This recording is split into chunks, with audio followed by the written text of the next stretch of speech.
Hello दोस्तों, जय हिंद, नमस्कार। मैं रमेश यादव आप सभी का स्वागत करता हूं study with Ramesh Yadav YouTube channel पर। जो हमने करंट अफेयर की सीरीज चलाई हुई है, उम्मीद करता हूं आपको क्लासेस पसंद आई होंगी। और उसी सीरीज को आगे बढ़ाते हुए आज की क्लास 17 फरवरी 2024 का करंट अफेयर है। जो पीछे क्लासेस हुई हैं, अगर आपको अच्छी लगी तो आप लाइक करें, शेयर करें और चैनल को सब्सक्राइब जरूर करें। तो चलिए आज की क्लास शुरू करते हैं 17 फरवरी 2024 का current affair. Point number 1, Bharat का यूपीआई जुड़ेगा यूएई के एएनआई से। तो जैसे भारत में यूपीआई चलता है, वैसे यूएई में एएनआई चलता है। तो दोनों देशों के बीच होगा तत्काल भुगतान। तो यूपीआई एएनआई से जुड़ेगा, जिसका संबंध है यूएई से। 2 पॉइंट है, दोनों याद रखने के हैं। इसके बारे में कुछ जानते हैं। एक महत्वपूर्ण राजनयिक कार्यक्रम के दौरान, जो अभी हाल ही में प्रधानमंत्री जी यूएई गए थे, तो उस दौरान एमओयू पर ये साइन हुए हैं। भारत और संयुक्त अरब अमीरात के बीच कई समझौता ज्ञापनों का आदान प्रदान किया गया, जो दोनों देशों के बीच संबंधों और सहयोग की गहराई को दर्शाता है। तो ये प्रधानमंत्री नरेंद्र मोदी और संयुक्त अरब अमीरात के राष्ट्रपति मोहम्मद बिन जायद अल नाहियान ने ये समझौते किए हैं। तो ये भी इम्पोर्टेंट है। संयुक्त अरब अमीरात के राष्ट्रपति कौन है? मोहम्मद बिन जायद अल नाहियान। हमारे यहाँ यूपीआई है पैसों के लिए लेन देन के लिए, तो यूएई में एएनआई है। दोनों चीजें याद होनी चाहिए। चलिए नेक्स्ट चलते हैं। नेक्स्ट पॉइंट नंबर 2, भारत ने की सामाजिक विकास आयोग के 62वें सत्र की अध्यक्षता। तो सामाजिक विकास आयोग की अध्यक्षता किसने की है? तो भारत के द्वारा ये की गई है संयुक्त राष्ट्र में। इसके बारे में जानते हैं।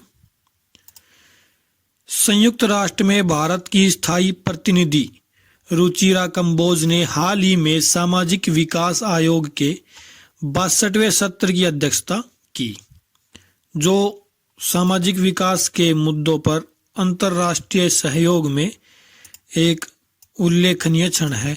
तो भारत की तरफ से जो प्रतिनिधि हैं, स्थायी प्रतिनिधि है, कौन है? रुचिरा कंबोज। ये भी इंपॉर्टेंट रहेगा, करंट में है तो पूछे जा सकते हैं इनके बारे में।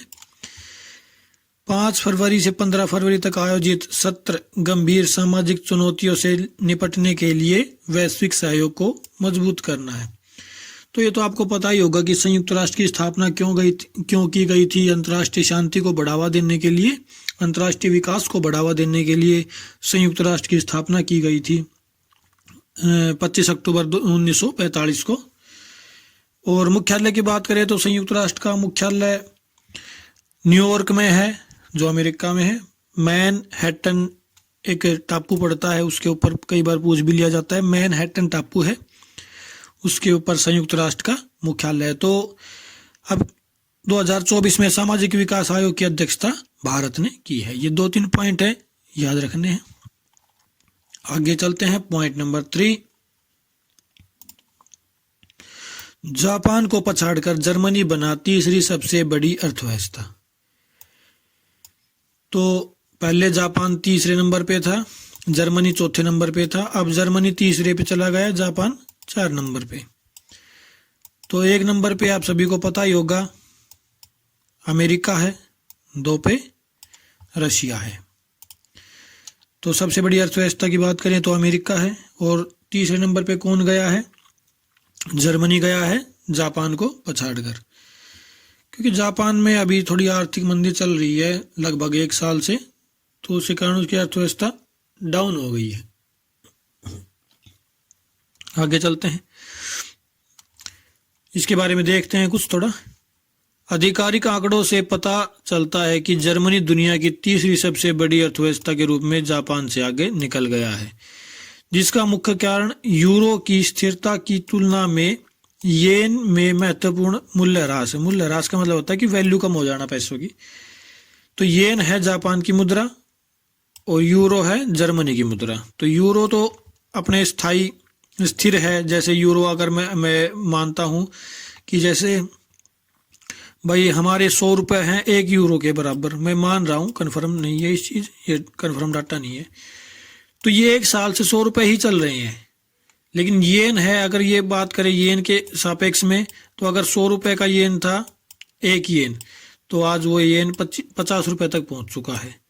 तो ये क्या है, मूल्य ह्रास होता है। इसको मूल्य ह्रास कहते हैं कि वैल्यू कम हो जाना, किसी भी मुद्रा की वैल्यू कम होना मूल्य ह्रास कहलाता है। कि जो चीज पहले 100 रुपए की आ रही थी आज वो 200 की आ रही है, तो मूल्य ह्रास हो गया, क्योंकि चीज तो वही है।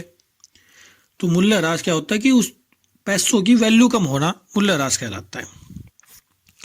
तो जापान की अर्थव्यवस्था पिछले साल 1.9% बढ़ने के बावजूद चौथी तिमाही में सुगड़ गई। तो अर्थव्यवस्था डाउन चल रही है जापान की, इसीलिए जापान थोड़ा पीछे है।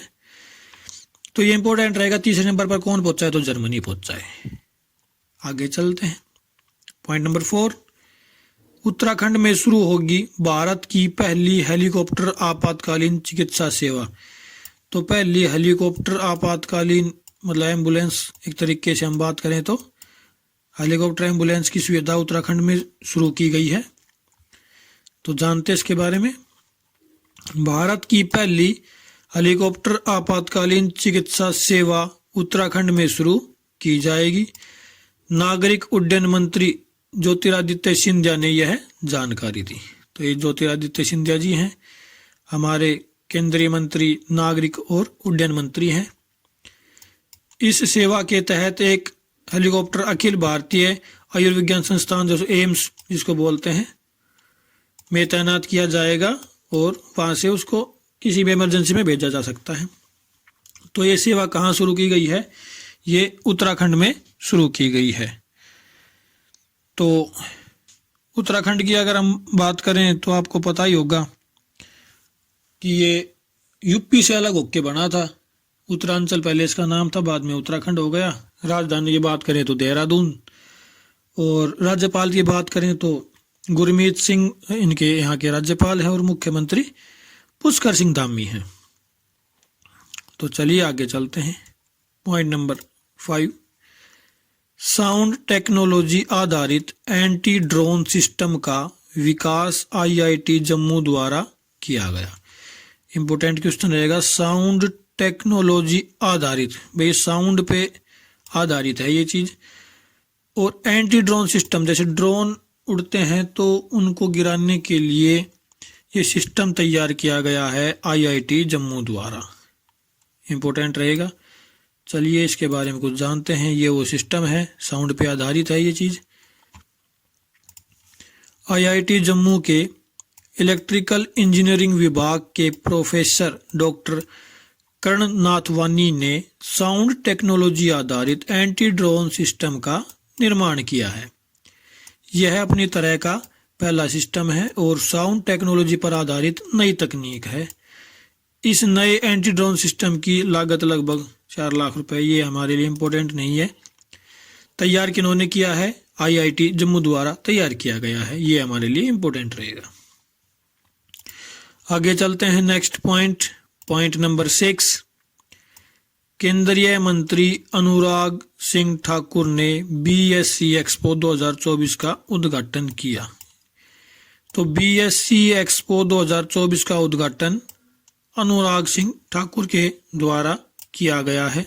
केंद्रीय सूचना एवं प्रसारण मंत्री हैं। चलिए इनके बारे में जानते हैं। सूचना एवं प्रसारण मंत्री अनुराग सिंह ठाकुर ने ब्रॉडकास्ट इंजीनियरिंग सोसाइटी द्वारा ब्रॉडकास्ट और मीडिया टेक्नोलॉजी पर आयोजित 28वें सम्मेलन में बीएससी एक्सपो 2024 का उद्घाटन किया। इस अवसर पर उन्होंने कहा कि भारत प्रसारण क्षेत्र का केंद्र बनने जा रहा है। तो जो ये ब्रॉडकास्ट होते हैं, ब्रॉडकास्ट का मतलब है कि जैसे हमारे घर जैसे टीवी चल रहा है और जो हम सोशल मीडिया चलाते हैं सब ब्रॉडकास्ट में आते हैं। तो उनका सम्मेलन जो हुआ है वो किनके द्वारा किया गया, अनुराग सिंह ठाकुर के द्वारा किया गया। इसको बोलते हैं बीएससी एक्सपो। तो ये याद रखना। आगे चलते हैं। Point number 7, PM Modi Assam में वीर लाचित बरफुकन की 125 फुट ऊंची प्रतिमा का अनावरण करेंगे। तो कौन करेंगे? प्रधानमंत्री नरेंद्र मोदी जी करेंगे। कहाँ करेंगे? असम में करेंगे। किसकी मूर्ति का अनावरण करेंगे? लाचित बरफुकन की 125 फुट ऊंची मूर्ति का। तो इनके बारे में कुछ जानते हैं कि भाई क्या इंपॉर्टेंट है, क्यों करेंगे। तो असम के मुख्यमंत्री हिमंत बिस्वा शर्मा ने इस साल मार्च के पहले सप्ताह के दौरान जोरहाट असम में वीर लाचित बरफुकन की 125 फुट ऊंची प्रतिमा का अनावरण करने के लिए प्रधानमंत्री नरेंद्र मोदी को आमंत्रित किया है। प्रसिद्ध अहोम साम्राज्य के सेनापति, तो अहोम साम्राज्य कहाँ था? असम में अहोम साम्राज्य था। तो वहां के सेनापति थे लाचित बरफुकन की सैन्य प्रतिभा और अटूट नेतृत्व क्षमता को मान्यता देते हुए हर साल 24 नवंबर को लाचित दिवस मनाया जाता है। तो वो सेनापति थे, तो आप अंदाजा लगा सकते हो कि कितने बहादुर सेनापति होंगे अगर उनको आज भी याद किया जा रहा है। तो उनकी प्रतिमा का अनावरण नरेंद्र मोदी जी द्वारा किया जाएगा। तो इम्पोर्टेंट रहेगा ये भी। नेक्स्ट है पॉइंट 8, सिक्किम सरकार ने वर्ल्ड बैंक सहयोग से सिक्किम इंस्पायर पहल शुरू की है। तो सिक्किम इंस्पायर पहल सिक्किम सरकार ने शुरू की है और वर्ल्ड बैंक के, विश्व बैंक के सहयोग से शुरू की गई है। जानते हैं। सिक्किम के मुख्यमंत्री प्रेम सिंह तमांग ने सिक्किम सरकार और विश्व बैंक के सहयोग से राज्य में सिक्किम इंस्पायर पहल लॉन्च किया है। इसका उद्देश्य आर्थिक विकास और समावेशन को बढ़ावा देना है। यह कार्यक्रम प्रशिक्षण और रोजगार पहल के माध्यम से महिलाओं और युवाओं के लिए बेहतर आर्थिक अवसर प्रदान करेगा। तो ये तो सिक्किम की सीमा की बात है। तो आपको इतना ही याद रखना है कि सिक्किम इंस्पायर सिक्किम सरकार ने शुरू किया है, वर्ल्ड बैंक के सहयोग से शुरू किया है। सिक्किम की बात करें तो यहाँ के मुख्यमंत्री प्रेम सिंह तमांग है और राज्यपाल गंगा प्रसाद जी हैं। राजधानी की बात करें तो सिक्किम की राजधानी गंगटोक है। चलिए आगे चलते हैं। पॉइंट नंबर 9, हरियाणा के रेवाड़ी में प्रधानमंत्री नरेंद्र मोदी ने देश के 22वें all India Institute of Medical Science AIIMS का शिलान्यास किया। तो अब देश में कितने एम्स हैं? 22 एम्स हैं। हरियाणा के रेवाड़ी जिले में किया गया है, माजरा गांव में, और पीएम नरेंद्र मोदी जी द्वारा किया गया है। तो इतना इम्पोर्टेंट रहेगा। तो ये थी आज की क्लास।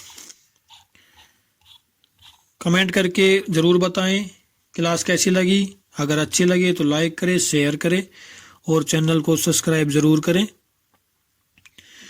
तो आज के लिए इतना ही, मिलते हैं next time. Thank you very much.